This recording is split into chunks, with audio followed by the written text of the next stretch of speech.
વલસાડ જિલ્લાના કપરાડા તાલુકાના નાના પોંઢાને અલગ તાલુકો બનાવવાની ગુજરાત સરકારે જાહેરાત કરી છે। આ જાહેરાતને વલસાડ જિલ્લા ભાજપે આવકારી છે। જો કે આ જાહેરાતને કારણે વિસ્તારમાં કહી ખુશી કહી ગમ જેવો માહોલ જોવા મળી રહ્યો છે।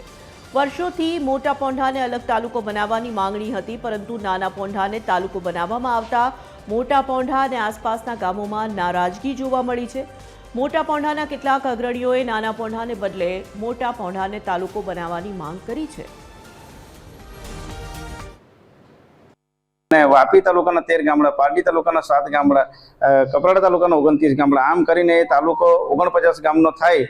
અને આ ગામડાની અંદર સૌ બધા જ ગામડાના ખેડૂતોને અને જે મધ્યમ વર્ગીય લોકો છે એ લોકોને આવવાની સગવડતા સારી પડે એટલા માટે એ લોકોની માંગ હતી। પણ અત્યારે જે હાલમાં જાહેરાત થઈ છે ત્યારે વાપી તાલુકાના 13 જેટલા ગામડા જે છે એમની ગામ સભા લીધા વગર, ગામ લોકોની સંમતિ લીધા વગર એ જાહેરાત કરી છે। એમાં અમારો વિરોધ છે કે જે મોટા પોંઢા મત વિસ્તાર સૌથી પહેલા ગાંધીનગરની અંદર બોલાતો હતો કે વિધાનસભા મોટા પોંઢા મત વિસ્તાર થાય અને મોટા પોંઢા એક વિકસિત ગામ હોય અને આ ગામ સાથે ઘણીવાર અન્યાય થાય ત્યારે અમારી લોકોની માંગ છે કે મોટા પોંઢા તાલુકો જાહેરાત કરે।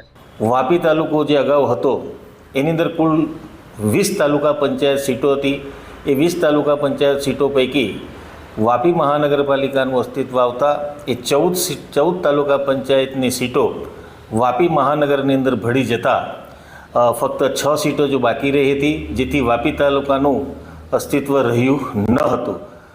એટલે વાપી તાલુકાની 6 તાલુકા પંચાયત સીટો, કપરાડા તાલુકા પંચાયતોની કુલ 10 તાલુકા પંચાયતો અને પારડી તાલુકાની 2 તાલુકા પંચાયતો, એમ કુલ 18 તાલુકા પંચાયત સીટનો આ નાના પોંઢા જે નવો તાલુકો જે બન્યો છે એને ભારતીય જનતા પાર્ટી આવકારે છે।